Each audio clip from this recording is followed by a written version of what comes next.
인생에는 외면하고 싶은 것들이 등장합니다. 학생 때는 성적을 외면하고 싶습니다. 요즘 들어서는 저는 건강검진 결과를 외면하고 싶습니다. 작년에 안과를 갔을 때 아직 노안이 온 건 아니지만 1, 2년이 지나면 노안이 올 것이라고 선생님께서 말씀하셨는데 설마 싶었습니다.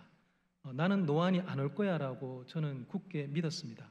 하지만 최근에 손에 조그만 가시가 박혔는지 빼려고 하는데 잘 안 보여서 혹시나 해서 안경을 벗었더니 너무나 잘 보이는 네, 쉽게 가시를 뺀 경험을 하면서 책이나 휴대폰을 볼 때 안경 벗는 분들의 심정을 조금 이해하게 되었습니다. 받아들이고 싶지 않고 또 부정하고 싶고 나한테는 해당이 안 될 거야 라고 믿고 싶었지만 이제 저는 노안이라는 현실을 받아들여야 될 때가 되었습니다. 예레미야는 이스라엘의 패망이라는 받아들이고 싶지 않은 현실 앞에 부름을 받았습니다. 참으로 받아들이기가 쉽지 않은 현실입니다. 그러나 그는 눈앞의 현실에 고개를 돌리지 않고 현실을 부정하지도 않습니다. 또 눈앞의 현실에 대해서 하나님께서 말씀하시는 것에도 고개를 돌리지 않고 자기 마음대로 하나님의 말씀을 가감하지 않습니다. 그리고 예레미야는 그 말씀을 혼자만 듣지 않고 듣기 싫어하는 남유다 백성들에게 하나님의 말씀을 전합니다. 결코 쉽지 않은 시대에 쉽지 않은 사명으로 부름받은 선지자가 예레미야입니다. 하나님은 이런 예레미야를 통해서 현실을 받아들이고 싶지 않은 우리를 다시 현실의 자리로, 말씀의 자리로, 소명의 자리로 초대하십니다. 이 예레미야서를 같이 보시면서 첫 번째로 보실 게 문단입니다. 크게 1장부터 25장까지는 예레미야에게 임한 하나님의 말씀입니다. 26장부터 45장까지는 여호야김 왕 시대부터 시드기야 왕 시대까지의 상황과 예레미야의 사역입니다. 46장부터 51장은 열방을 향한 말씀이 나오고요.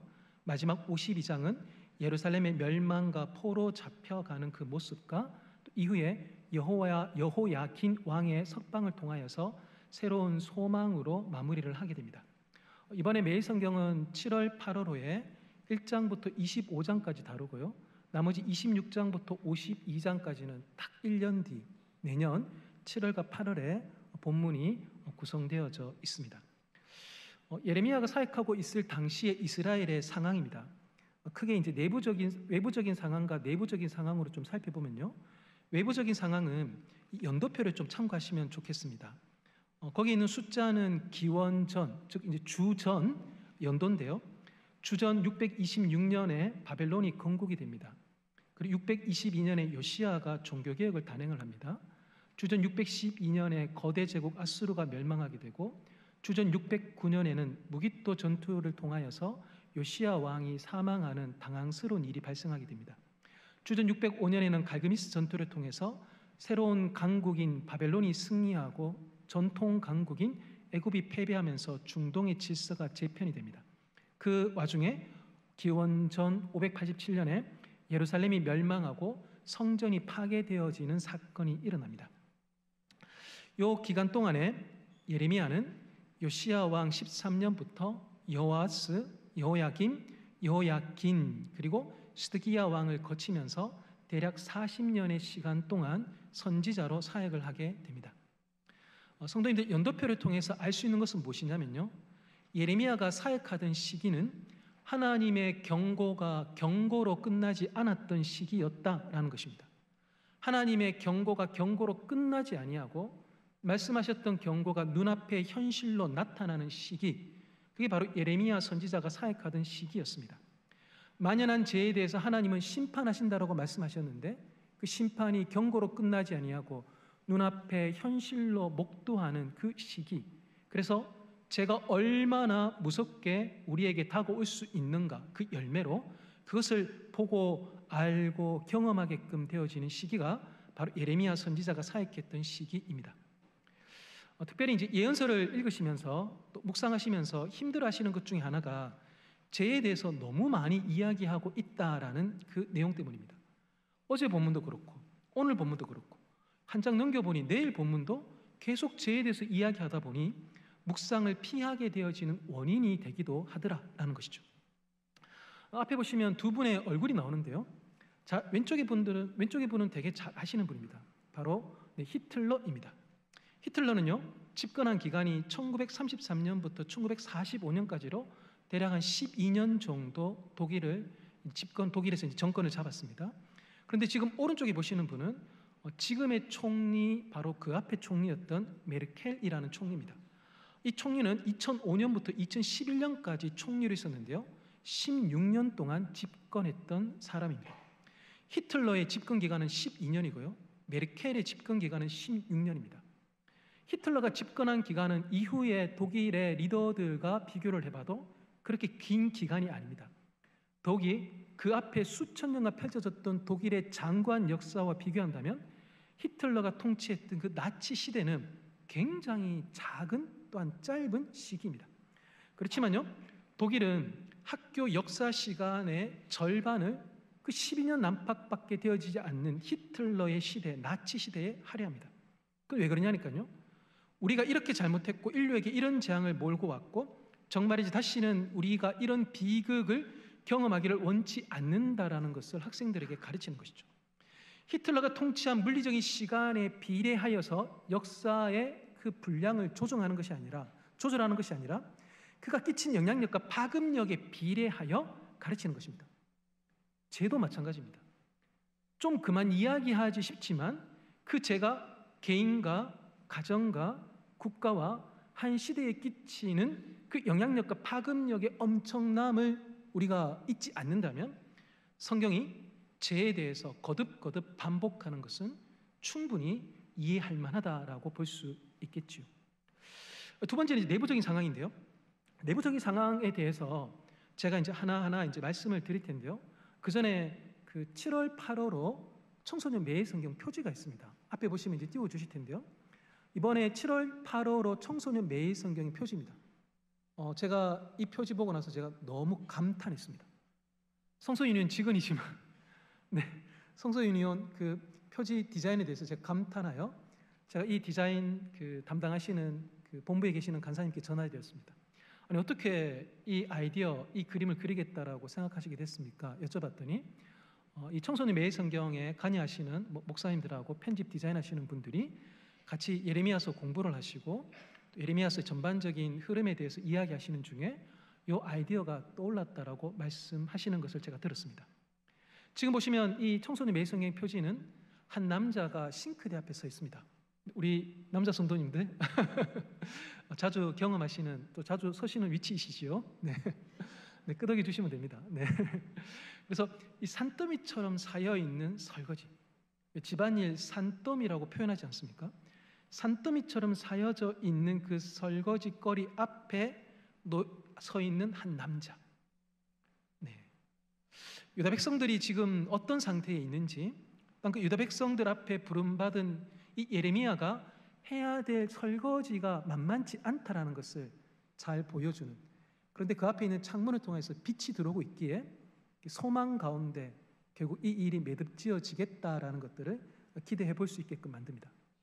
솔직히 제가 이런 공개적인 자리가 아니라면 저 청소년 매일 성경 표지 이렇게 주고 이거 잘 묵상하면 예레미야 묵상하는 데 도움 될 거야, 끝. 제가 이렇게 이제 하고 싶은데요. 그럴 수는 없다 보니까 제가 이제 좀 더 설명해 드리는데요. 저거 하나 되게 오래 한번 기억해 보시면 합니다. 예레미야 보실 때 내가 설거지 할 건 없을까? 나에게 지금 묻어 있는 때는 무엇일까? 설거지 한 것 같았는데 남아 있는 기름기는 뭐가 있을까? 한번 곱씹어 생각해 보실 만한 그림이 될 것 같습니다. 이스라엘 백성들이 이렇게 설거지 거리가 가득히 쌓여져 있는 그 상황들 뭔가 보니까요, 크게는 백성들의 상황과 리더들의 상황으로 좀 나눠볼 수 있습니다. 오늘 산책에서는 이전과는 다르게 제가 성경 구절들을 좀 많이 옮겨 놓았습니다. 그래서 다 읽지는 않으니까요, 해당되어지는 성경 구절들 눈으로 잘 따라오시면서 또 읽어보시면 좋을 것 같습니다. 먼저 백성들인데요, 백성들의 상황 중에 첫 번째는 이들이 말씀을 부담스러워한다라는 것입니다. 예레미야서 23장 35절 36절을 제가 이제 세 번으로 옮겨두었는데요, 제가 한번 거기를 한번 읽어보겠습니다. 친구나 친척끼리 서로 말할 때에는 부담이 되는 주님의 말씀이라고 말하는 대신에 주님께서 무엇이라고 대답을 하셨느냐? 주님께서 무슨 말씀을 하셨느냐 하고 물어야 한다고 일러주어라. 부담이 되는 주님의 말씀이라는 표현을 너희가 다시는 써서는 안 된다. 누구든지 그런 말을 쓰는 사람에게는 그 말이 그에게 정말 부담이 될 것이라고 하여라. 그렇게 말하는 것은 살아계신 하나님, 우리의 하나님, 만군의 주의 말씀을 왜곡하는 것이기 때문이라고 말하여라 라고 나와 있습니다. 세번역에서는 부담이 되는 말씀이라고 풀이하고 있는데요, 저희가 늘 보는 개역개정에서는 엄중한 말씀이라고 표현하고 있습니다. 이 엄중한 말씀이라는 표현보다는 말씀이 부담된다라는 것이 저희에게 좀 더 익숙하게 자주 쓰는 표현이다 보니까 제가 이제 세번역을 옮겨두었는데요, 말씀에 대한 이스라엘 백성들의 태도가 여기서 확연하게 드러납니다. 한마디로 말씀은 부담스럽다입니다. 요거 저희랑 별반 다르지 않습니다. 그런데요, 이들은 여기서 한 걸음 더 나아갑니다. 말씀이 부담스럽다에서 한 걸음 더 나아가 말씀은 욕과 같다라고 이야기합니다. 욕이다라는 것이죠. 그래서 6장 10절에 보니까요, 보라 여호와의 말씀을 그들이 자신들에게 욕으로 여기고 라고 나옵니다. 하나님이 우리를 살리려는 그 생명의 소망의 그 축복의 그 기쁨의 말씀을 이들은 우리를 향한 욕이다라고 이렇게 얘기를 하고 있는 것이죠. 목사님의 설교는 우리를 향한 욕입니다라고 이렇게 받아들이고 있는 그런 상황입니다. 이들은 왜 하나님 말씀 앞에 부담스럽다는 딱지를 붙였을까요? 성도님들이 잘 쓰는 표현 중에 그게 있습니다. 부담되어서 못하겠다. 자동입니다. 부담되어서 하겠다보다는 부담되어서 못하겠다는 거죠. 왜 우리가 안 할까요? 부담되기 때문입니다. 내 안 할 이유로 부담이라는 딱지를 붙이면 내 못할 이유에 나름 변명이 되다 보니까 이들은 부담되는 말씀이라고 말하면서 내가 실천하지 않을 이유들을 찾아 나가는 것이죠. 자, 그런데요, 부담되는 말씀을 외면하는 사람들이 다른 것에 몰두합니다. 그게 뭐냐니까요, 22장 15절에 보니까 백향목을 많이 써서 집짓기를 경쟁한다고 해서 네가 더 좋은 왕이 되겠느냐라는 욕구절입니다. 이스라엘 백성들이 하나님의 말씀이 부담이고 욕이라면서 내팽개쳤을 때 그들은 다른 것에 에너지를 쏟습니다. 무엇인가 보니 집짓기를 경쟁하더라라는 것이죠. 보이는 결과로, 보이는 성과로 자기의 탑을 쌓아 나아가고 있는 상황들을 보여줍니다. 두 번째는 이들은 하나님을 두려워하지 않습니다. 2장 35절에 보니까요, 나에게는 아무런 죄가 없다. 하나님이 진노하실 일은 하지 않았다라고 말한다. 네가 이렇게 죄가 없다고 말하기 때문에 내가 너를 심판하겠다라고 말씀하십니다. 이들은 자기들에게 죄가 없다라고 말을 합니다. 죄가 없다고 생각하니까 하나님이 두렵지 않는 것이죠. 그래서요, 시편 36편이 잘 이야기하시는 것처럼 악인들의 특징이 있습니다. 그게 뭐냐? 그들의 눈빛에는 하나님을 두려워하는 기색이 전혀 없더라라는 것입니다. 이스라엘 백성들은 지금 하나님을 두려워하는 기색이 전혀 눈빛에서 보이지 않습니다. 그들은 죄가 없다고 당당해야 합니다. 그러다 보니 하나님께로 돌아갈 이유가 없고 그 이유를 모르겠다라고 말하는 백성들이 바로 이 유다 백성들입니다. 그리고 이들은 갈수록 고집이 더 세워집니다. 부모보다 자녀가, 할아버지보다 지금은 그 손자가 갈수록 더 고집이 세워지면서 세대를 더할수록 순종의 은혜를 누리는 것이 아니라 세대를 더할수록 고집과 반역의 기술이 기상천외하게 발전하고 있는 백성, 그게 바로 이제 유다 백성들입니다. 세 번째로 유다 백성들의 상황은 하나님을 이길 수 있다라는 그 오만함입니다. 이들은 이렇게 12장 8절에서 이렇게 이야기합니다. 내 소유로 택한 내 백성이 내게 반항하였다. 숲속의 사자처럼 내게 으르렁거리며 덤벼들었다라고 말을 합니다. 이스라엘 백성들의 하나님에 대한 태도는 경배와 찬양과 엎드림이 아닙니다. 그들은 하나님을 사자가 짐승 잡듯이 잡아먹을 것처럼 으르렁거리면서 덤벼들고 있는 백성, 그게 바로 이스라엘 백성들의 현재의 모습입니다. 왜 그럴까요? 왜 으르렁거리면서 덤벼들까요? 이게 도저히 게임이 안 된다 싶으면 덤벼들 수가 없습니다. 그런데 만만하다는 거죠.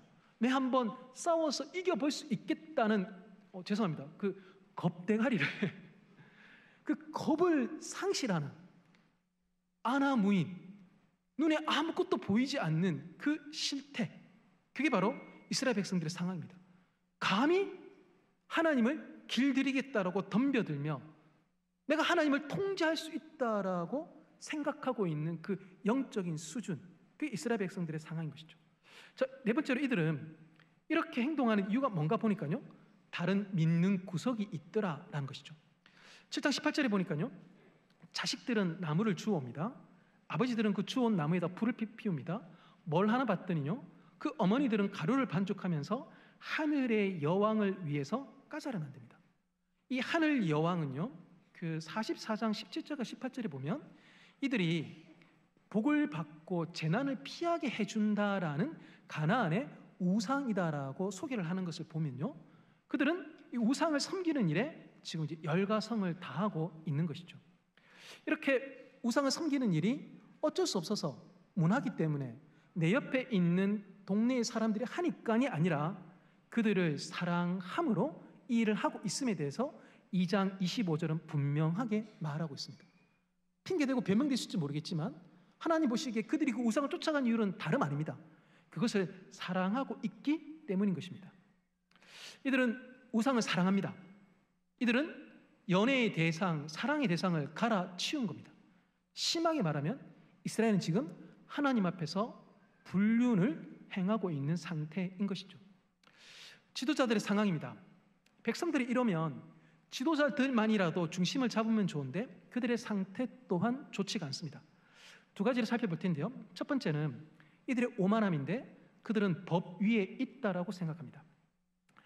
5장 4절과 5절을 제가 읽어보면요, 나는 이러한 생각도 해보았다. 가난하고 무식한 사람들은 주님의 길도 모르고 하나님께서 주신 법도 모르니 그처럼 어리석게 행동할 수밖에 없겠지. 이제 부유하고 유식한 사람들에게 가서 그들에게 이야기를 해보자. 그들이야말로 주님의 길과 하나님께서 주신 법을 알고 있을 것이다. 그러나 그들도 한결같이 곱비 풀린 망아지들이다. 멍에를 부러뜨리고 결박한 끈을 끊어버린 자들이다 라고 이야기합니다. 여기 세 번역에서 부유하고 유식한 사람들이라고 이제 두 번째 줄에 그렇게 풀이해두고 있는데요, 이걸 개역개정에서는 지도자들이다라고 이렇게 딱 설명합니다. 그러니까 지도자들의 상태가 뭔가 곱비 풀린 망아지들입니다. 법을 무시하기 때문입니다. 그들이 제정한 법임에도 불구하고 불의로 궁궐을 짓고 불법으로 누각을 쌓으면서 법이 아니라 자기들의 이윤에 따라서 통치하고 있기 때문에 이들의 상황도 결코 좋지가 않는 것이죠. 또한 두 번째로 이들의 상황은요, 상황에 대한 잘못된 판단을 하고 있는데요, 그 판단을 보여주는 게 뭐냐니까요, 괜찮다, 별 문제 없다라는 그 말입니다. 거기 6장 13절과 14절에 보니까요, 예언자와 제사장까지도 모두 한결같이 백성을 속였다. 백성이 상처를 입어 앓고 있을 때에 괜찮다, 괜찮다고 말하지만 괜찮기는 어디가 괜찮으냐라고 반문하고 있는 장면입니다. 유대 백성들의 영적이고 행정적인 리더십을 갖고 있던 지도자들이 남발하는 말이 있습니다. 괜찮답니다. 평안하다라는 말입니다. 이 말은요, 괜찮지 않다라는 하나님의 말을 희석시키는 겁니다. 또 백성들의 눈을 가리고 속이는 그런 행동들입니다. 미국의 톰 레이너라는 목사님이 쓰신 책 중에 좋은 교회에서 위대한 교회로라는 책이 있습니다. 이 책에서 이 톰 레이너 목사님이 이런 얘기를 합니다. 사탄에게는 우리를 향한 치명적인 무기가 있다. 교회의 분열이나 교회 목회자의 도덕적인 해이보다 더 강력한 무기이다. 그 무기는 바로 완만한 침체이다라고 이렇게 얘기합니다. 지난주에 우리 교회의 성도가 100명이었는데 이번 주에 우리 교회 성도가 98명, 눈에 띄지 않습니다. 그게 완만한 침체입니다. 작년에 우리 교회 성도 100명이었는데 1년 지나 우리 교회 성도 95명, 뭐 별 괜찮지 않나? 뭐 요즘 상황에서 그게 바로 완만한 침체입니다. 근데 이게 왜 치명적일까요? 침체가 완만하다 보면 성도들이 이런 반응을 보이기 때문인데요. 어떤 반응이냐면요, 뭐 이 정도는 괜찮지 않은가? 우리 교회는 건물만 조금 날아갔을 뿐이지 다 괜찮다. 우리 교회는 다른 교회에 비해서는 양호하다. 이런 말들을 성도들이 하게 되어지고 리더들이 그 말들을 용인하게 되어지면 사태의 심각성에 대해서 눈이 멀어지게 됩니다. 그래서요, 별 문제가 우리 교회는 없다라고 생각하고 언론에서 또한 다른 사람들이 하는 그 말은 이웃교회이다라고 인식하다 보면 골든타임을 놓쳐버립니다. 응급 환자만 골든타임을 놓치는 것이 아니라 상황에 대해서 정확하게 진단 내리지 않고 현실을 외면하는 교회도 골든타임을 놓쳐버리게 되어지는 것이죠. 제가 교회들을 다니면서 교회의 가장 위험한 말이 뭘까? 위험한 말이 뭘까? 제가 나름 결론 내린 게 있습니다. 이 말입니다. 우리 교회는 다른 교회에 비하면 상황이 괜찮다. 저는 이 말 굉장히 위험하다 생각합니다. 왜 다른 교회하고 비교하십니까? 진리의 말씀을 가지고 하나님의 눈앞에서 우리 교회가 지금 어디로 가고 있는지를 보셔야 되는데 다른 교회에 대해서 괜찮다. 위험한 말이죠. 그런데요, 괜찮다라는 말을 하고 있는 이 본문에 나오는 예레미야서의 그 지도자들이 속으로나마 이런 말을 하고 있을 것이다라고 저는 생각합니다. 괜찮다. 그래, 정말 괜찮아. 그런데 말이야, 내 때에는 괜찮을 거야. 10년 뒤에는 내가 장담을 못하겠지만 내 때에, 내가 있을 10년 동안은 괜찮아. 걱정하지 마.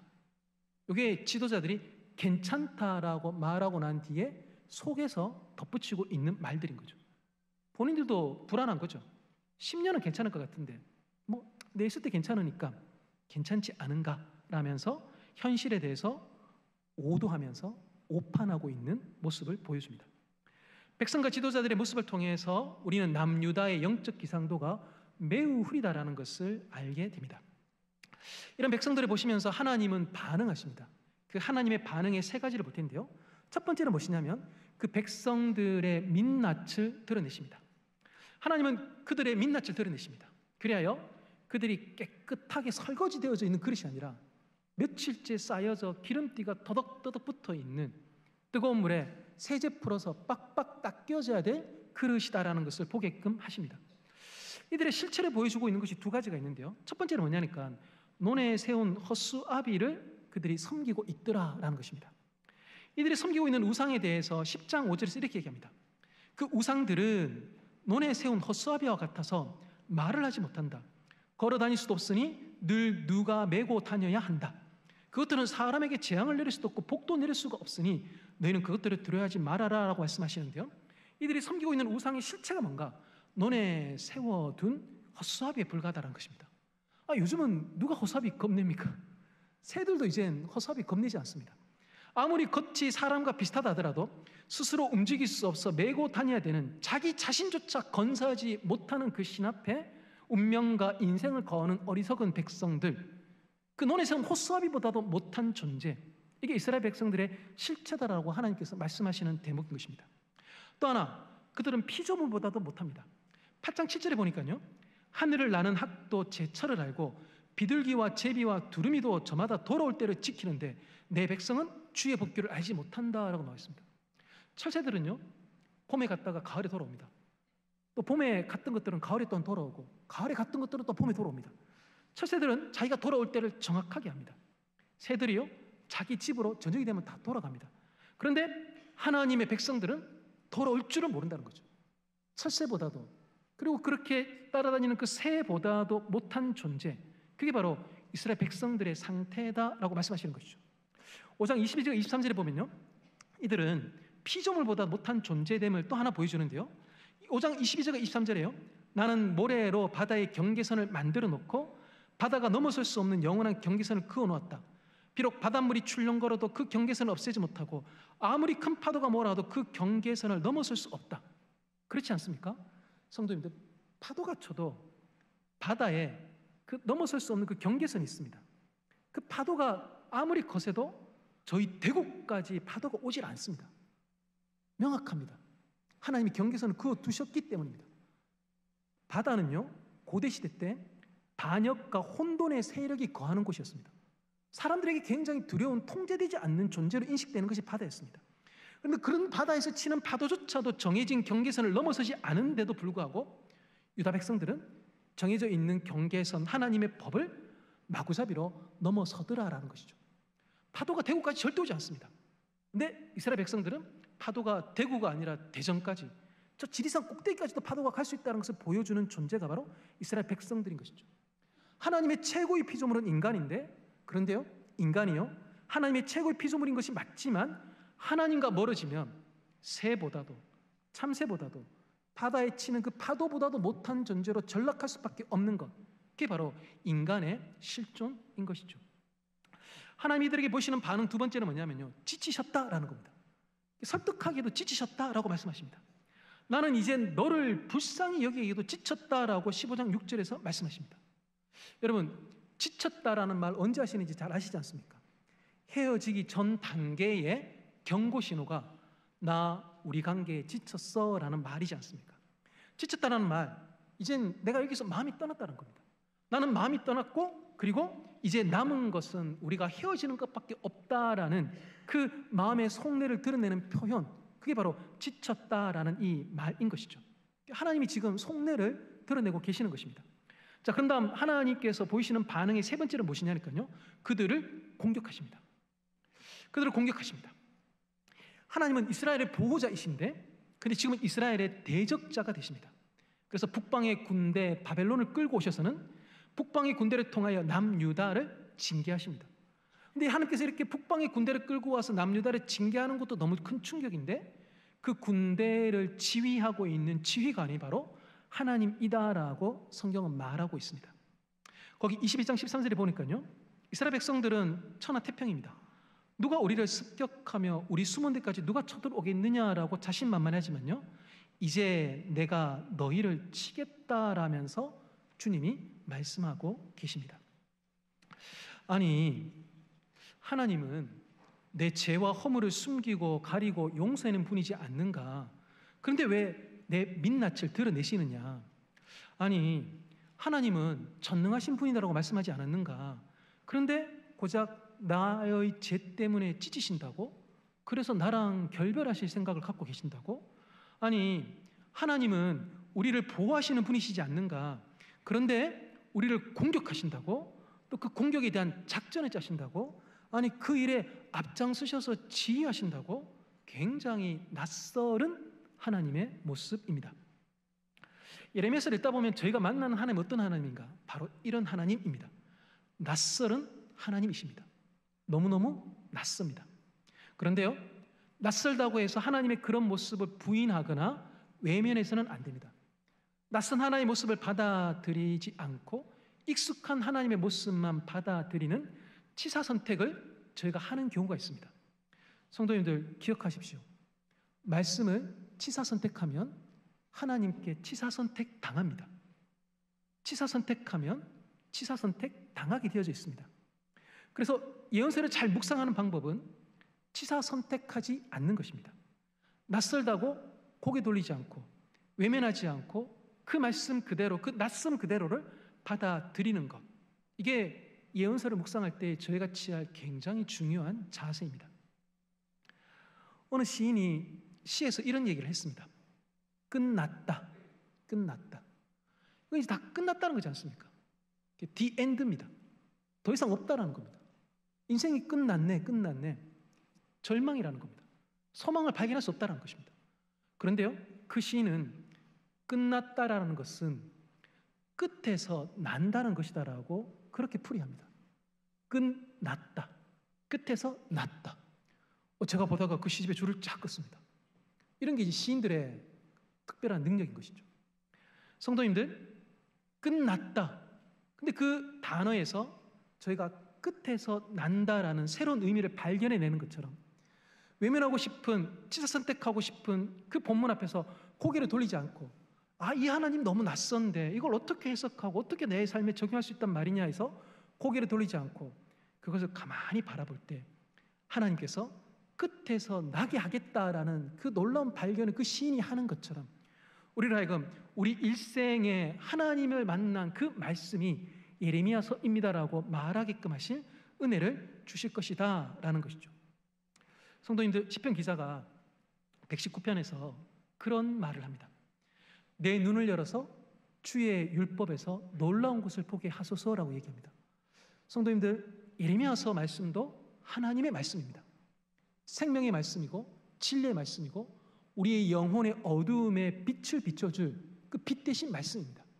이 말씀 앞에서 치사 선택하지 마시고, 이 말씀 앞에서 내가 거할 때에, 내가 머무를 때에, 내가 앉아 있을 때에 이 말씀에서 놀라운 것을 볼 수 있게 해 주실 그 하나님을 기다리심으로 내 인생에서 이 낯설은 하나님으로 말미암아 낯설지 않는 하나님의 은혜를 새로이 목도하시고 경험케 되시는 그 은혜가 이번 18월 예레미야서 묵상하시는 가운데 가득하시기를 소망합니다. 자, 그러면 저희가 네 번째로 볼 것은 무엇이냐니까요. 왜 하나님께서 예레미야를 세우셨는가 하는 것입니다. 예레미야의 이름의 뜻은 여호와께서 세우신다입니다. 여호와께서 세우신 자, 그가 바로 이제 예레미야입니다. 거기 보시면 1장 6절이 나오는데요.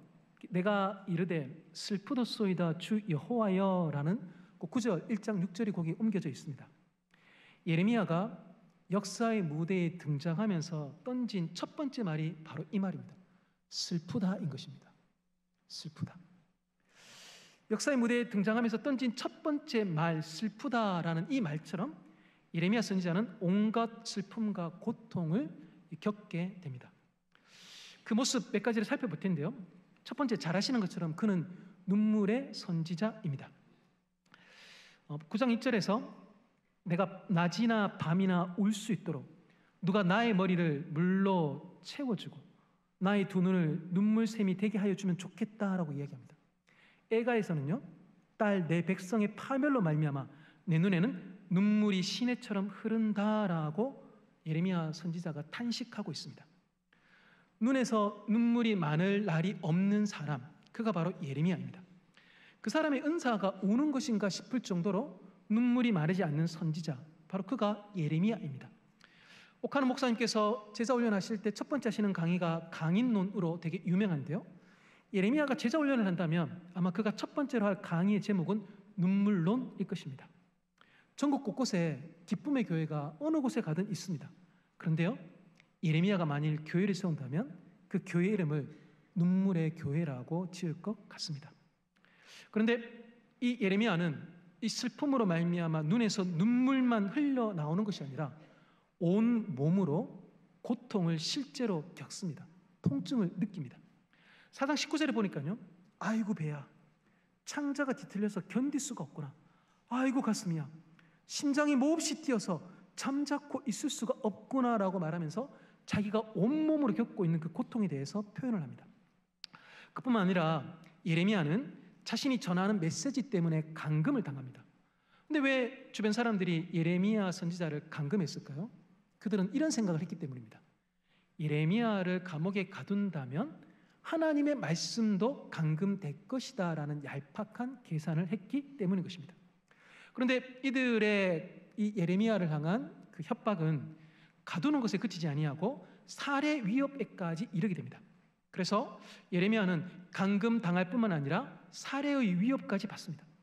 하나님의 말씀을 전한다는 이유로 죽이겠다라고 덤벼드는 사람들의 사역 중에 만나는 그런 경험을 하고 있는 것이죠. 사역자들이요, 한 번씩 듣는 말이 있습니다. 어느 집사님이 어느 목사한테 이런저런 아쉬운 소리를 하더라라는 것을 주변에 친절한 집사님이 이렇게 전해주십니다. 듣게 되는 경우죠.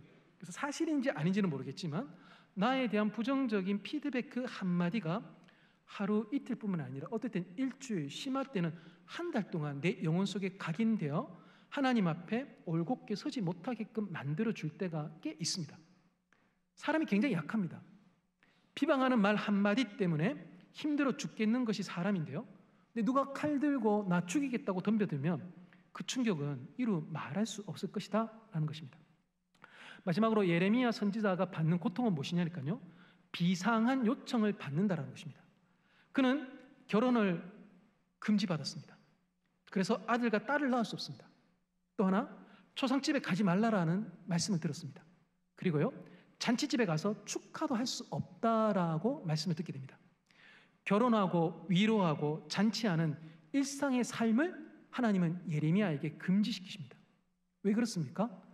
지금은 비상한 시기라는 것을 선지자의 일상적이지 않는 삶을 통해서 하나님이 드러내고 싶어 하시기 때문인 것이죠. 보시는 것처럼 예레미야는 눈물과 고통과 갇힘과 살해 위협과 일상의 상실을 겪습니다. 이게 너무 고통이 심하다 보니까요, 그는 자기가 태어난 날을 저주하면서 태어나지 말았어야 되는데 라고 20장 14절과 18절에서 그렇게 고백하고 있습니다. 예레미야는요, 시대의 아픔을 온 몸으로 온 삶으로 겪는 선지자였습니다. 그래서 하나님의 슬픔과 고통을 대변하는 일에 부름받은 사람입니다. 그러다 보니까 저희가 보기에 아름답고 흠모할 만한 것들이 전혀 없는 사람입니다.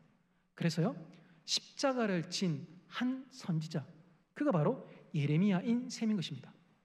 자, 그런데 이런 고통만 짊어지고 간다. 아휴, 하루도 살 수 없을 것 같습니다. 한 주도 감당해낼 수 없을 것 같습니다. 자, 그러면 이 만만치 않는 이 고통 어린 사역을 그가 감당해낼 수 있었던 비결은 무엇인가? 네, 두 번째와 세 번째 알려줍니다. 두 번째 내용은 무엇이냐니까요. 바로 이 예레미야는 아나돗 출신의 제사장이더라라는 것입니다. 아나돗은요, 지명인데 예루살렘 북동쪽 4km 떨어져 있는 시골입니다. 하나님은 시골 아나돗에 있는 제사장을 부르신 것입니다. 하나님은 예루살렘 중앙 성소에 있는 제사장이 아니라 시골 변방에 있는 제사장을 부르셨습니다. 이게 어떤 의미입니까? 권력에는 멀지만 하나님께는 가까운 사람을 부르셨다라는 의미인 것입니다. 부르면서 하나님께서 그에게 주신 사명이 1장 10절인데요. 이렇게 말씀하십니다. 보라, 내가 오늘 너를 여러 나라와 여러 왕국 위에 세워 내가 그것들을 뽑고 파괴하며 파멸하고 넘어뜨리며 건설하고 심게 하였다라고 말씀하십니다. 여기에 뽑고 파괴하고 파멸하고 넘어뜨리고 건설하고 심게 했다라는 것 저희가 되게 잘 아는데요. 근데 저는 오히려 그 앞에 보시면 내가 오늘 너를 여러 나라와 여러 왕국 위에 세우셨다고 말하면서 예레미야가 해야 될 사역의 그 바운더리가 얼마나 넓은가에 대해서 말씀하시는 것에 저는 오히려 더 주목이 됩니다. 아니, 어떻게 이 중앙 성소의 수도권 출신이 아닌 변방의 시골 출신의 제사장이 이 사역을 여러 나라와 여러 왕국 위에서 감당해낼 수가 있겠느냐 하는 것이죠. 이거 불가능합니다. 이거 쉽지 않습니다. 그런데요, 이걸 능히 감당하고 할 수 있게 되어졌던 비결이 뭔가? 그게 바로 1장 8절, 1장 18절과 19절, 15장 11절에 등장합니다. 그 중에 한 구절 제가 1장 8절 읽어보면요, 너는 그들 때문에 두려워하지 말라. 내가 너와 함께하여 너를 구원하리라 라고 말씀하고 계십니다. 예레미야는요, 눈물의 선지자 맞습니다. 고통이 너무 심합니다. 그런데요, 그에게는 이것만 있지 않습니다. 그에게는 하나님의 약속이 함께 있습니다. 하나님의 동행하겠다라는 그 믿음의 비밀이 있는 선지자가 바로 이 예레미야였던 것입니다. 슬픔만 가지고 어떻게 우리가 인생을 살 수 있겠습니까?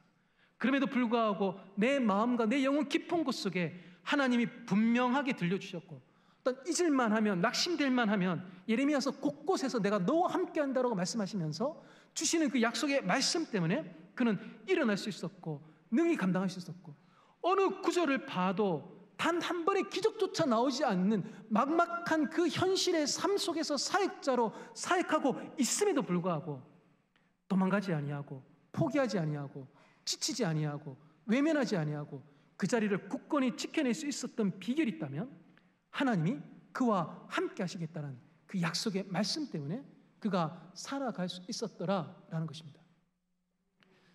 제가 그 성도님들하고 묵상 나눔을 이렇게 이제 하면 제가 늘 발견하는 게 있습니다. 저희 성서윤회원이 지난주 목요일부터 이번 주 화요일까지 저희가 이제 울릉도에 가서 몇몇 저희 성서윤회원 그 사역자들이 울릉도에 있는 그 기독연합회와 더불어 묵상 강의와 묵상 사역들, 또 주일날 여러 교회들을 저희가 이제 섬기다가 왔습니다. 저는 이제 그 묵상 나눔 모임을 이제 맡아서 성도님들하고 몇 차례 거쳐서 묵상 나눔을 쭉 했는데요. 다 처음 만나는 분들입니다. 다양한 나이대의 분들입니다. 또 그 중에는 친구 만나러 울릉도에 여행 왔다가 이런 모임이 있다 해가지고 참여한 젊은 이 청년도 있으셨습니다.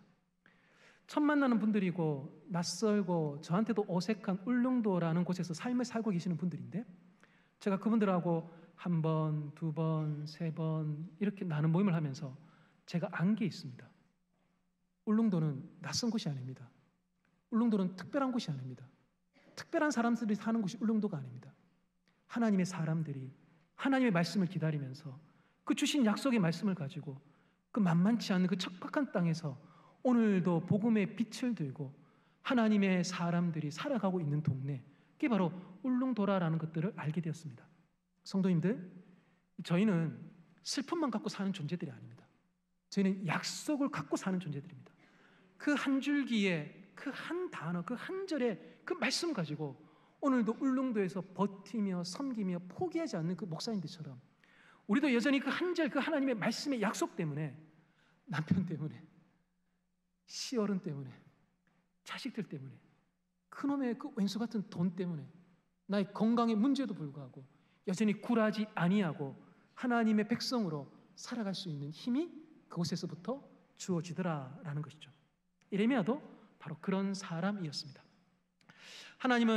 하나님께서 세우신다라는 이름에 걸맞게끔 예레미야를 세우셨습니다. 그에게 태어나기 전부터 부르심을 주심으로 그를 세우셨고요. 또한 그에게 온 나라와 여러 왕국에 걸치는 사명을 주심으로 그를 세우셨습니다. 또한 그에게 말씀을 주심으로 그를 하나님의 선지자로 세우신 것을 보게 됩니다. 거기 4페이지에 거기 위에서 이제 2번, 이제 3번 이제 할 차례인데요. 3번을 보시면 거기에 예레미야에게 주어진 말씀을 통해서 우리는 예레미야가 하나님으로부터 세움받은 사람이라는 것을 알게 됩니다. 거기 5장 13절과 14절을 보시면요, 선지자들은 바람이라 말씀이 그들 속에 있지 아니한즉 내가 너의 입에 있는 나의 말을 불이 되게 하겠다라는 서로 상반된 대조의 내용이 나옵니다. 거기 앞에 선지자들은 바람이라는 것은요, 거짓 선지자들입니다. 거짓 선지자들의 말이, 그들이 전하는 메시지는 바람과 같다는 겁니다. 후 하지만 그냥 쓱 지나가 버리는 그런 메시지를 전하는 존재들에 불과합니다. 그렇지만요, 하나님이 세우신 사람 예레미야가 전하는 말은 다릅니다. 그의 말은 불입니다. 우리가 불에 다가가면 타게 되어져 있습니다. 불은 가까이 하는 사람들에게 흔적을 남기게끔 만듭니다. 불은 바람처럼 쓱 지나가 버리면서 아무런 흔적을 남기지 않습니다. 남기지 않지를 않습니다. 불은 분명히 흔적을 남깁니다. 그래서 그의 영혼과 삶에 분명한 흔적을 남기게 되어지는 것, 그게 바로 불의 말씀이 우리 가운데 남기는 흔적들인 것이죠.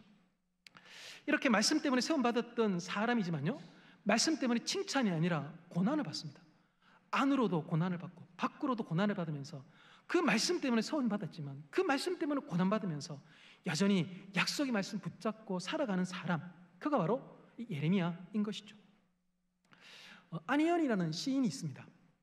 그 시인이 쓴 시집 중에 너의 슬픔이 끼어들 때라는 시집이 있는데요, 그 시집의 제일 끝에 가면 이 시인이 남긴 말이 이렇게 있습니다. 한 2페이지 되는 말이 있는데요, 이 시인은 이 너의 슬픔이 끼어들 때라는 이 시를 마치면서 맨 마지막에, 자신의 말 제일 마지막에 이런 결심을 적어둡니다. 감당 못할 무게이더라도 도망치지는 않을 것이다. 제가 보다가 네, 너무 놀래가 죽을 줄 알았습니다. 네. 감당 못할 무게이더라도 도망치지는 않을 것이다. 이 문장을 보면서 최근에 읽은 시집이다 보니까요, 이거 예레미야를 참 잘 소개해주고 있다라는 생각이 들었습니다. 거기에 그 14절 10절을 보시면, 14장 10절을 보시면요, 예레미야서의 교훈 5번 바로 위에 있는 구절인데요, 주님께서 이 백성을 두고 이렇게 말씀하신다. 그들은 이리저리 방황하기를 좋아하고 어디 한 곳에 가만히 서 있지를 못한다. 이스라엘 백성들의 특징은 뭡니까? 이리저리 방황합니다. 어디 한 곳에 가만히 있지를 못합니다. 어디 돈 될 데 없나? 어디 나 도와줄 데 없나? 어디 좋은 거 없나? 여기저기 쫓아다니면서 하늘 여왕까지 섬기는 데까지도 머뭇거리지 않고 가는 존재들이 이스라엘 백성들입니다. 자, 그런데요, 이 예레미야는 좀 다릅니다. 예레미야는 좁은 길로, 십자가의 길로, 바른 길로, 말씀의 길로, 부르심의 길로 걸어갑니다. 예레미야는요, 도망가지 않습니다. 슬프고 고통스럽고 감금되고 살해 위협을 받음에도 불구하고, 아니 내가 그 잔치자리에 가서 와인 한 잔 마실 수 없단 말이에요 라는 그 자신의 어떤 그런 시대에서의 그 너무 부담되어지는 그 소명에도 불구하고 예레미야는 도망가지 않고 자기의 자리를 지킵니다. 지킬만 하니까 지켰겠죠. 그런데요, 지킬만 하니까 지켰겠지라고 말하기에는 그가 감당하고 있는 그 무게, 그 감당하지 못할 그 무게, 너무 무겁더라라는 것입니다. 하나님은 왜 이 중차대하고 엄혹한 시기에 왜 이 시골 출신을 세우셨을까? 왜 자신은 아이라 말을 잘 못합니다라고 말하는 왜 이 사람을 하나님은 세우셨을까? 답은 한 가지입니다.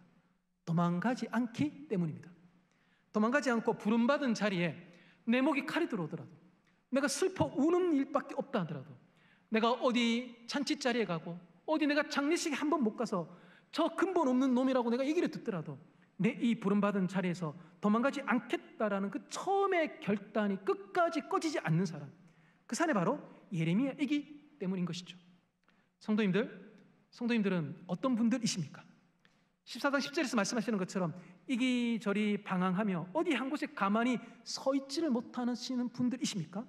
아니면 예레미야처럼 그 시인이 고백하는 것처럼 감당 못할 무게이더라도 도망치지는 않겠습니다라고 말하면서 자기의 부름받은 자리를 지키시는 분들이십니까? 만약에요, 도망갈 계획을 세우고 계신다면, 여기보다 저기가 더 좋아 보여서 기웃기웃거리고 계신다면 도망가시면 안 됩니다.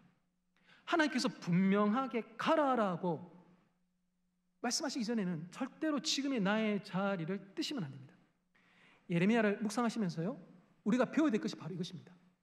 감당하지 못할 무게이더라도 주님이 계시라시니 나도 있겠습니다라는 그 결단하는 그 은혜를 누리는 것, 그게 바로 예레미야서를 통하여서 하나님이 저에게 주고자 하시는 은혜인 것이죠.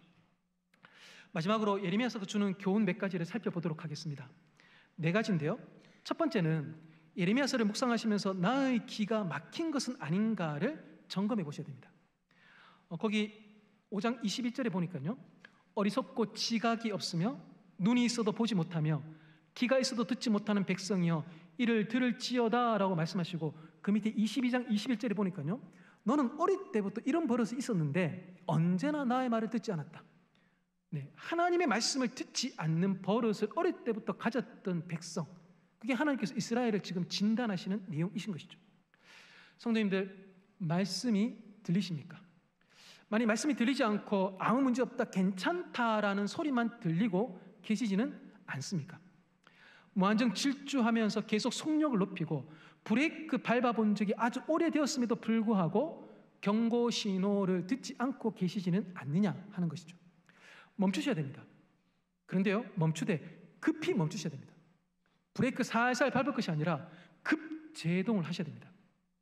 이제껏 온 거 아깝다고 잘못된 길임에도 불구하고 그 길을 고수하는 것, 그걸 저희는 고집이라고 얘기하지 않습니까? 고집은요, 상식적으로도 그렇고 성경적으로도 그렇고 좋게 평가되지를 않습니다. 아깝다고 잘못된 길로 가시는 그 고집 내려놓으셔야 됩니다. 그리고요, 물으셔야 됩니다. 6장 16절에 나오는 것처럼요, 내가 가야 될 길이 어디인지, 가장 선한 길, 가장 평강의 길, 가장 생명의 길이 어디인지를 물으시는 것, 멈추셔서 물으시는 사람, 그가 바로 귀가 열려져 있는 사람들이신 것이죠. 두 번째는요, 등인가 얼굴인가 하는 것입니다. 예레미야서에 보면요, 반복하여 이야기하시는 대목이 있습니다. 그게 뭐냐면 이스라엘 백성들이 나에게 얼굴을 향하는 것이 아니라 그들의 등을 나에게 향하고 있다라는 하나님의 그 말씀이 거듭거듭 반복됩니다. 성도는 어떤 사람들입니까? 성도는요, 하나님 앞에 얼굴을 보이는 사람들입니다. 너희는 내 얼굴을 찾으라라고 하나님께서 말씀하실 때에 내가 주님의 얼굴을 찾겠습니다라고 반응하는 존재, 그들이 바로 성도들이신 것이죠. 성도님들, 여러분들의 지금의 자세는 무엇입니까? 지금 다 저를 바라보시는 것처럼 하나님과 얼굴을 마주 대하고 계십니까? 아니면요, 교회에서는 이렇게 강대 상황에서 얼굴을 마주 대하시는데 집에만 가시면, 교회만 나가시면 하나님께 등을 돌리시면서 계시지는 않느냐 하는 것이죠. 근데 기억하셔야 되겠습니다. 하나님께 등을 돌릴 때 가장 해를 당하는 것은 하나님이 아니라 나 자신입니다. 그래서요, 빨리 그 등을 돌려, 주님 늦었죠, 내 얼굴을 주님께 보입니다라는 고백을 하셔야 되는 것이죠. 기술 중에 그런 기술이 있습니다. 네, 고집의 기술이 있습니다. 이 똥고집의 기술이 계속 발전하시면 안 됩니다. 고집의 기술이 아니라 하나님께 돌이키는, 그 빨리 얼굴을 돌이키는 그 기술을 속히 터득하셔야 되더라라는 것이죠. 세 번째는요, 제가 하고 있는가라는 것입니다. 저희는 하나님이 하지 말라는데도 불구하고 자꾸 하나님과 우리 사이에 뭔가를 자꾸 끼워 넣는 버릇이 있습니다. 거기 6장 20절에 보니까요, 이스라엘 백성들도요, 향과 향로와 번제물과 온갖 희생제물을 하나님과 우리의 사이에 정성이라는 이름으로 이걸 자꾸 집어넣습니다. 그런데 보니까 하나님은 싫다, 마음에 들지 않는다라고 함에도 불구하고 정성이라는 이름으로 하나님과 우리 사이에 뭔가를 자꾸 집어넣습니다. 성도님들, 어떤 것을 혹시 집어넣고 계시지는 않습니까? 이스라엘 백성들은요, 할례와 성전과 율법과 제사와 제물을 집어넣습니다. 저희는요, 봉사와 기도와 묵상과 예배와 헌금과 금식 또한 착한 표정을 집어넣을 수 있습니다. 그런데 하나님은 구약에서도 그러하고 지금도 그러하시고 하나님과 우리 사이에 뭔가가 들어가 있는 것을 굉장히 싫어하십니다. 생각해 보십시오. 제가 만약에 침대에 저랑 저희 아내랑 이렇게 누워 있는데 그 사이에 웬 여자가 있다. 네. 그 사이에 제가 뭐 노트북이 하나 뜩 있다. 그 사이에 책 100권을 놓고 있다. 그 사이에 제가 새로 나온 스피커를 제가 껴안고 있다. 그 사이에 제가 커피 좋아한다고 그 사이에 커피 드립하는 그 기계를 쫙 놓고 있다. 안 되는 거죠. 안 되는 거죠. 뭐 끼워 넣었다는 것은 난 당신한테 마음이 없다라는 것을 말하는 것과 별반 다르지 않습니다. 그래서 하나님은 그들에게 7장 23절에 보니까요, 이렇게 나에게 순종하는 것, 그리고 너희가 정의와 공의를 행하는 것, 그것을 보고자 하시는 것이지 하나님과 우리 사이에 뭔가 뇌물과 같은 그 정성어린 것들을 집어넣는 것을 원치 않더라라는 것입니다. 그래서요, 하나님의 백성들은 해야 될 일이 하나 있습니다. 그게 뭐냐면 자꾸 제거를 해야 되는 겁니다. 하나님과 나 사이에 무언가 끼어 들어가 있는 게 있다면 자꾸 이렇게 제거하셔야 됩니다. 그래서 예레미야서가 우리에게 주는 교훈은 무엇이냐면요, 제거해야지만이 산다라는 겁니다. 달리 말하면요, 제거하지 않으면 제거되어져 버린다라는 것입니다. 심각하게 생각하셔야 됩니다. 나와 아내 사이에 뭔가 있다면 빨리 제거해야 되는 것처럼 하나님과 우리 사이에 지금 하나님께서 싫다 하시는데도 불구하고 집어넣은 것이 있다면 그걸 제거하셔야지만이 우리가 제거되지 않고 살아날 수 있다라는 것이죠. 마지막으로 네 번째는요, 나는 그 한 사람인가라는 질문을 예레미야서를 묵상할 때 우리가 듣게 되어집니다. 5장 1절을 제가 읽어보면요, 너희는 예루살렘 거리로 빨리 달리며 그 넓은 거리에서 찾아보고 알라. 내가 만일 정의를 행하며 진리를 구하는 자를 한 사람이라도 찾으면 내가 이 성읍을 용서하겠다라고 말씀하시면서 한 사람이 이 성에 있느냐라고 묻고 계십니다. 근데 그 사람이 없더라라는 것이 현실의 아픔인 것이죠. 하나님은요, 창세기 때도 그러하셨고, 일단 지금 이 예레미야의 이스라엘의 멸망 앞에서도 그러하시고, 지금도 마찬가지입니다. 지금도 하나님은 한 사람의 하나님의 사람을 찾고 계십니다. 눈물과 고통과 갇힘과 살해 위협과 비상한 요청에도 불구하고 하나님의 나라의 정의와 진리를 위해서 도망가지 아니하고 자기의 자리를 지켜낼 그 한 줄기의 그 하나님의 말씀에 힘입어서 오늘도 내 자리를 굳건하게 지켜나갈 그 한 사람을 하나님은 찾고 계신 것이죠. 그래서요, 오늘 이 시대에도 그 한 사람이 간절히 필요합니다. 2023년에 대한민국을 이 땅의 시선이 아니라 하나님의 관점으로 바라보며 그 하나님의 마음을 토로해내 그 한 사람이 필요한 것, 그건 2023년에도 변함없는 교회의 숙제이며 과제인 것이죠. 예레미야서를 하면서 이제 좀 결론을 맺도록 하겠습니다. 오늘 강의의 제목으로 잡은 것이 바로 언제까지 내가 그렇게 지내려느냐라는 요 구절입니다. 이것은요, 13장 27절에 세 번역으로 되어져 있는 내용입니다. 언제까지 내가 그렇게 지내려느냐. 이 하나님의 질문에는 멈추어라가 들어있습니다. 이 하나님의 질문에는 돌아오라라가 들어있습니다. 이 하나님의 질문에는 새로운 삶을 살라라는 그 도전이 담겨져 있습니다. 언제까지 내가 그렇게 지내려느냐? 이 질문은요, 예레미야서를 펼쳐서 묵상하는 하나님의 사람들에게 던지시는 질문입니다. 그래서 하나님은 예레미야를 묵상하는 하나님의 사람들이 언제까지 내가 그렇게 지내려느냐라는 그 질문 앞에 답하기를 원하십니다. 이번에 예레미야서를 통하여서 언제까지 내가 그렇게 지내려느냐라는 그 질문을 받으실 때 내 앞에 내가 외면해버린 이 설거지들이 있다면 하나하나 설거지를 하시면 좋겠습니다. 큰 그릇도 있을 것이고 작은 간장 종지도 있을 것입니다. 숟가락도 있고 국그릇도 있고 다양한 그릇들이 있고 다양한 양념들이 묻어 있을 것입니다. 어떤 것들은 쉽게 그냥 수세미를 한번 쓱 씻고 넘어갈 수 있는 것이 있고, 어떤 것들은 한 번 씻기 전에 이미 불리어서 세제를 써서 힘을 주어 팍팍 땀 흘려야지만이 씻겨 나갈 것들도 있을 것입니다. 이번에 이 예레미야서를 통해서 언제까지 내가 그렇게 지내려느냐라는 하나님의 이 질문 앞에서 하나님, 제가 미루지 않고 제가 이번에 설거지하겠습니다. 제가 이번에 요구를 설거지할게요. 이번에 제가 요 냄비 설거지할게요. 하나님, 이거 힘들다고 외면했던 건데 이번에 한번 용기 내어서 해보겠습니다라고 답하신다면 하나님께서 기뻐하실 것이라 생각이 듭니다. 성도님들, 이제 좀 있으면 기도하시는 시간입니다. 그 기도하시는 시간에 언제까지 내가 그렇게 지내려느냐라는 그 질문을 들으시면 좋겠습니다. 그 기도하는 시간에, 아니면 오늘은 당장 아니더라도 예레미야서를 찬찬히 2달 가까운 시간 동안에 묵상하시면서 이 답변을 드리겠다라고 약속하시면 좋겠습니다. 그래서 이 예레미야서를 말미암아서 우리의 존재와 삶이, 또 여러분들이 섬기시는 교회가 하나님 안에서 변화되고 새롭게 되어지는 그 은혜를 가득히 누리시는 복된 묵상 되시기를 예수님의 이름으로 축복합니다. 기도하겠습니다.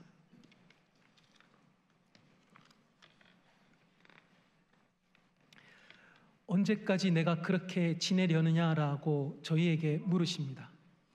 이스라엘 백성들에게 물으셨을 뿐만 아니라 오늘 2023년에 살고 있는 저희에게도 물으십니다. 이제 곧 7월, 8월이 되면 여름이 되고 학생들은 방학을 맞이하고 또한 직장인들은 휴가를 맞이합니다. 여름의 휴가, 여름의 기쁨, 여름의 놀이, 여름의 안식, 많은 기대치들이 저희 가운데 있습니다. 그 가운데 이 예레미야서 묵상을 통하여서 언제까지 내가 그렇게 지내려느냐라는 그 질문 앞에 내가 하나님 말씀 앞에 해낼 그 설거지 하나, 그거 기대할 수 있게끔 도와주십시오. 그리하여 이번 7, 8월 이 불과 같은 외면하고 싶은 이 생명의 말씀을 고개 돌리지 않고 한 절 한 절 읽어 나아갈 때에 그 시간 이후 저희가 설거지 되어진 것에 대해서 감사함으로 이번 여름 하나님께서 우리 가운데 큰 일을 행하셨습니다라고 고백하는 그 감사가 가득할 수 있도록 은혜 내려 주시옵소서. 예수님 이름으로 기도드립니다. 아멘. 감사합니다. 말씀 앞에서 우리 찬양하십시오. 찬양하며 기도합니다. 말씀 앞에서, 말씀 앞에서 경외함으로 주께 홀로 섭니다.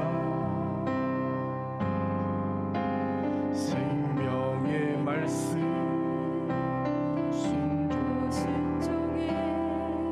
주를 예배합니다.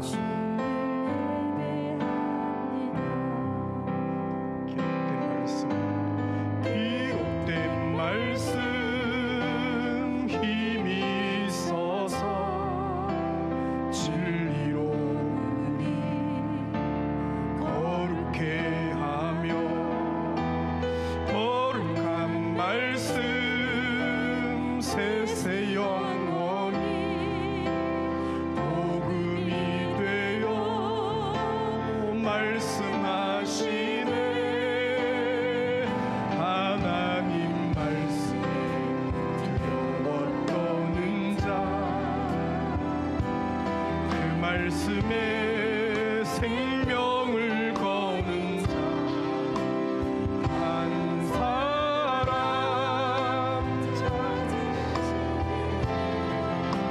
주님의 약속 믿어.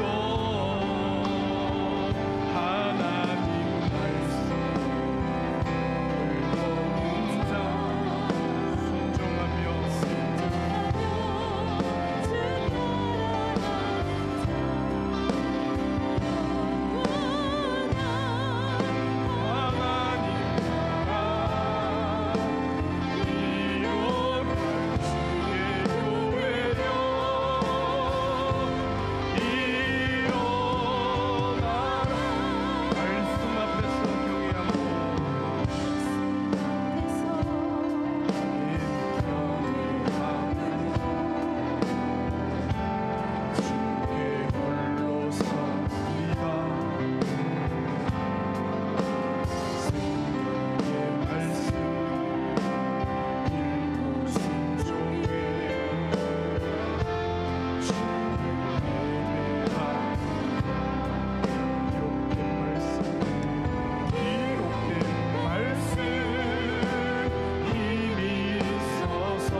7, 8월 예레미야 말씀을 하루하루 묵상해 갈 때 오늘 우리 산책한 것처럼 평생에 복이 되는 은혜의 시간 될 줄로 믿습니다. 여러분 오늘 말씀 듣는 가운데 여러 기도 제목들을 잡았을 텐데 오늘 깊이 기도할 때 역사가 일어날 줄로 믿습니다. 시간이 많지 않은 한 10분 정도 주신 말씀 붙들고 하나하나 말씀 앞에서 여러분 하나하나 결단도 하고 또 주에서 떠나고 돌이키고 또 청소하고 설거지하고 또 정결케 되고 깨끗게 되고 주께로 돌아오고 그런 역사가 일어날 줄로 믿습니다. 믿음의 손을 높이 들고 주여 간절히 한번 부르짖고 합심하여 통성으로 10분 동안 기도합니다. 주여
지금 사무실 가면 예레미야 7, 8을 매일 성경에 있습니다. 꼭 구입하셔서 하루하루 이 말씀 따라가면 역사가 일어날 줄로 믿습니다.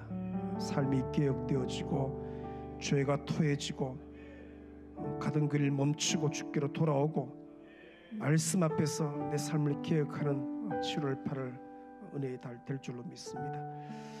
오늘 6월 마지막 날입니다. 내일 7월 1일이고 또 주일날 맥주 감사 주일인데 여러분 지난 상반기 이렇게 6개월을 되돌아보면 야 얼마나 하나님의 은혜인지 참 전적인 은혜입니다. 주의 손길 아닌 게 없고 그래서 여러분 참 내일 모레 주일날 최고의 감사를 주 앞에 올려드리는 여러분 되시기를 축원합니다. 내가 누려왔던 모든 것들이 내가 지나왔던 모든 시간이 우리 은혜 찬양하십시다. 상반기를 묵상합니다.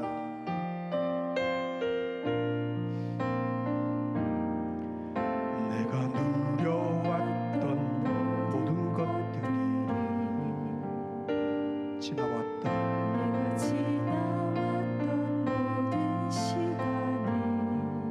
걸어왔던 내가 걸어왔던 모든 순간이 당연한 것 아닌 은혜입니다. 은혜였소. 아침 해가 뜨고 해가 뜨고 저녁에 봄의 꽃향기와 가을의 열매 떠나는 계절의 모든 순간이 은혜입니다.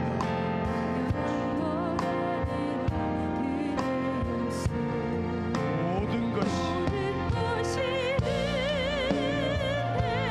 고백합니다. 은혜입니다.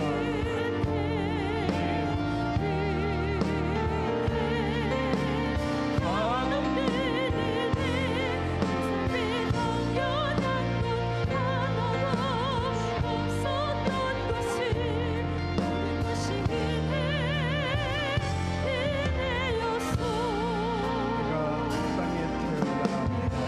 땅에 태어나 사는 우리 아이 시절과 지금까지 숨을 쉬며 살며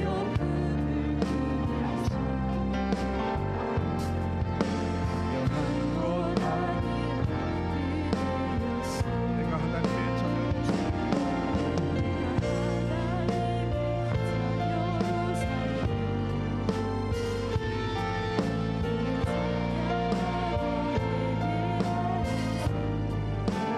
복을 지날 수 있는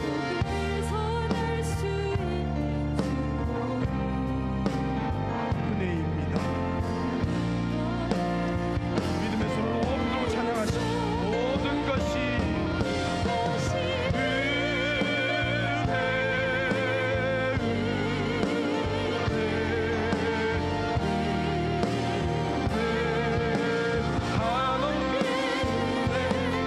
삶의 당연한 것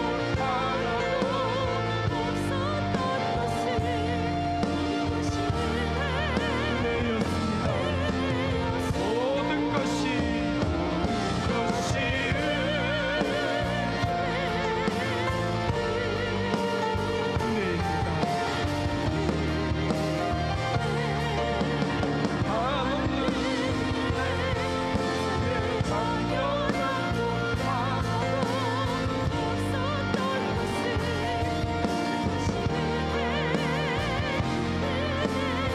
모든 것이 은혜입니다. 모든 것이 은혜였소. 2분 정도 시간을 드릴 텐데 1월 달부터 쭉 이렇게 머리로 한번 그려보세요.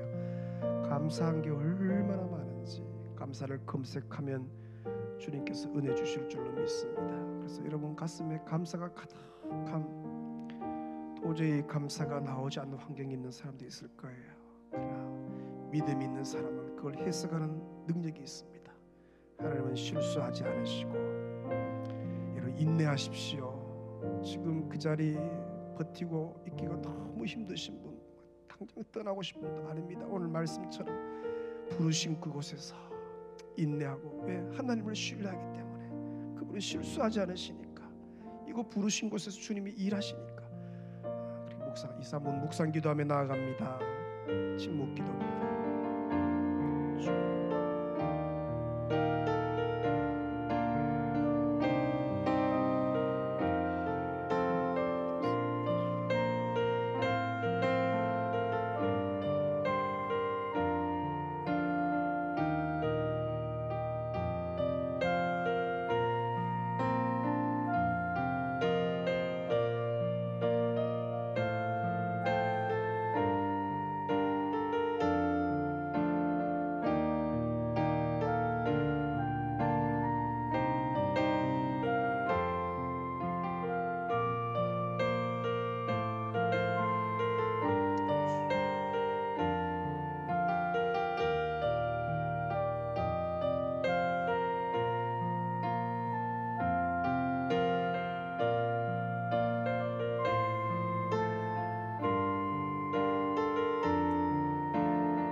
다리가 불편한 분 왠지 다 일어서셔서 내 삶에 들어온 주님의 말씀 내게 빛이 되시는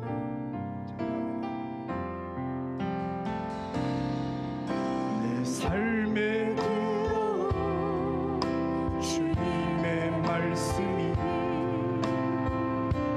내게 빛이 되시니 내 삶의 어두운 절망 가운데 소망 보게 하시니 내 삶에 주님의 말씀이 나를 인도하시니 내 삶의 막막한 문제 가운데 주님을 보게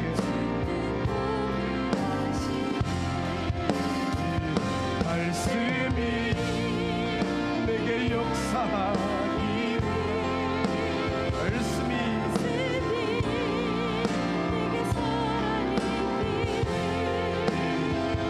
하나님 말씀을 듣겠나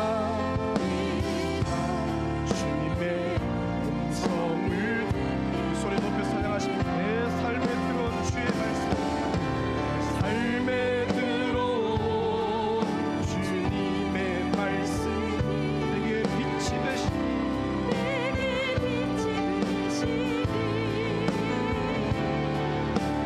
삶의 어두운 절망 가운데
마지막 날 밤, 상반기 마지막 날 밤에 평생에 복이 되는 귀한 말씀 주신 것 감사합니다. 7, 8월 달 예레미야 말씀 한 절 한 절 붙들고 나아갈 때 주여 말씀하여 주옵소서.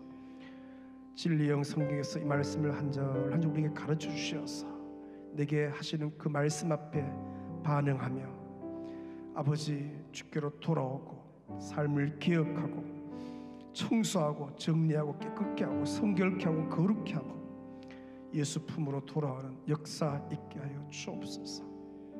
아버지 지난 상반기 그 어느 것 하나 주의 손길 아는 것이 없고 특별히 상반기 전체를 감사하는 맥주 감사 축제의 날을 앞두고 우리가 주 앞에 서 있습니다. 아버지 그 어느 것 하나 주의 손길 아는 것이 없고 우리 하나님 내 아버지는 실수하지 않으시고 합력해서 선을 이루시고 반드시 주께서 승리케 하실 줄로 믿고 끝까지 부르신 곳에서 믿음의 경주 잘 달려가는 전송도 되게 하여 주옵소서. 나가는 주일 우리 맥주 감사 주일날 최고의 감사를 주 앞에 드릴 수 있도록 주여 우리에게 감사가 가득한 은혜의 날들 되게 하여 주시옵소서.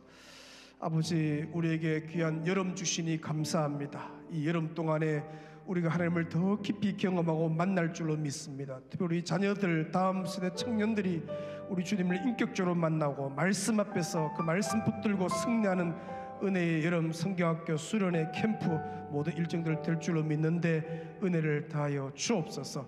청년들이 일어서게 도우시고 청소년들이 불처럼 주를 위해서 일어서게 도우시고 다음 세대가 말씀 앞에서 주여 아버지 샬롬을 선포하면서 승리하는 온 은혜의 7월 8월 되게 하여 주옵소서. 여러분 해외 국내 단기팀들 보내는 선교사로 가는 선교사로 성도들이 주 앞에 한 주간 여러분을 살아내길 원하오니 선교용으로 충만케 역사하여 주시옵소서. 필요한 모든 것들을 공급하시고 넉넉함으로 주를 섬기고 열방을 섬기고 이웃을 잘 섬겨내는 여러분 되게 하여 주옵소서. 이 시간 주여 연약한 성도들을 위해 주님이 친히 치료의 강선을 바라시니 감사합니다. 주님이 전능자의 손, 창조주의 손, 치료의 손, 여호와 라파의 손으로 얹으신 줄로 믿고 믿음으로 간구하옵나니 주여 치료하여 주옵소서. 주와 보고만 위에 살게 싸우니 고쳐 주옵소서. 암덩어리들이 떨어지게 도우시고 암세포가 죽게 도우시고 모든 뼈마디 하나하나 세포 하나하나 관절 하나하나 혈관 하나하나 오장육부 사지백체가 깨끗게 하여 주시옵소서. 싸매시고 고쳐 주옵소서. 이 시간 주여 응급실에 찾아가시고 병실에 찾아가시고 요양병원에 찾아가시고 연약한 곳에 찾아가셔서 주여 치료의 강선을 급속히 바라시고 주여 영광을 드러내시옵소서. 아버지 멀리서 와서 타교에서 와서 기도하는 성도들 은혜 받아서 돌아가서 귀한 교회들을 잘 세우게 은혜 더하여 주옵소서. 오늘 밤 잠이 예배되고 꿈속에서 주역을 뵙고 내일도 승리의 걸음들 되게 주 예수여 은혜를 더하여 주시옵소서. 아버지 이 밤에 특별히 태중에 있는 아이들부터 우리 영아부 아이들이 저렇게 와서 주 앞에 헌신했습니다. 일일이 머리에 안수하시고 특별히 우리 부모들을 위해 성령으로 충만케 하시고 긍휼로 역사하여 주옵소서. 내일 아버지 학교 13분이 수료합니다. 하나님 앞에서 내가 아버지입니다라고 고백하며 주 앞에 나아가오니 저들을 통해서 아버지로서 또 가정으로서 몸된 교회의 귀한 일꾼으로서 남편으로서 사명 잘 감당하는 온 백성들 되게 역사하여 주옵소서. 돌아가는 걸음마다 평안케 하시고 돌아가다가도 응답이 있고 집에 도착해서 응답이 와 있고 내일 아침 드실 때 응답의 열매 먹게 하여 주옵소서. 우리 선교사님 우리 귀한 로스벨 선교사님 가정 또 민선교사 가정 게스트룸에 있는데 성도들의 사랑을 많이 받게 도우시고 있는 동안에 아버지 기쁨이 넘치고 그 사랑 받아서 또 선교지에 가서 잘 승리할 수 있도록 은혜 다하여 주옵소서. 주만 찬양하옵고 예수님의 이름으로 기도 올리옵나이다. 아멘. 주여 부르짖고 기도하시다가 자리에 돌아갑니다. 주여